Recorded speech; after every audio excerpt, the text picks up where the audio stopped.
Ингредиенты у нас сливочное масло, у нас мука, сыр, соль, перец, лук, бульон говяжий и гренки. Лук нарезать тонкими полукольцами и на оливковом масле обжаривать не меньше 20 минут, постоянно помешивая. Только так и никак иначе главная составляющая французского лукового супа обретет ровную и однородную золотистость. Мечта освоить рецепты парижских поваров у Екатерины Тищенко появилась после того, как блюда китайской кухни перестали быть для нее загадкой.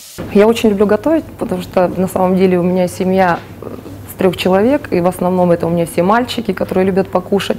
Поэтому я люблю, чтобы у меня был засервированный стол, и стояло не одно, не 2 блюда, а несколько.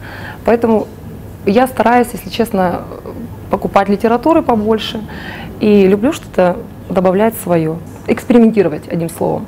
Екатерина Тищенко, 41 год, замужем, воспитывает 2 сыновей. По образованию учитель физкультуры, сейчас трудится в Амурском управлении МЧС. В юности была чемпионом Дальнего Востока по прыжкам в высоту. Всех домашних заразила увлечением туризмом. Луковый суп для французов тоже, что борщ для россиян. Чем дольше настоится в холодильнике, тем вкуснее. А едят его хотя бы раз в неделю. Впрочем, это еще и самое простое блюдо. По крайней мере, русские повара способны повторить рецепт в точности. Французская кухня сильно отличается от той, к которой мы привыкли. Первый Россия очень холодно, и не бывало всегда свежие продукты. Там всегда не заморозки. Французы, они кушают всегда салаты.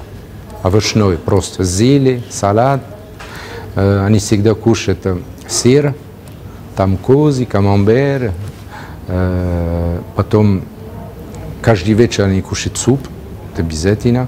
Секреты приготовления самого популярного на берегах Сены супа для нашей героини согласился приоткрыть настоящий эксперт из Франции. В Благовещенск он приехал по приглашению ресторана «Оливье». Кстати, в следующий свой визит в амурскую столицу он обещал Екатерине и нашей съемочной группе дать мастер-класс по приготовлению фуагра из утиной печени.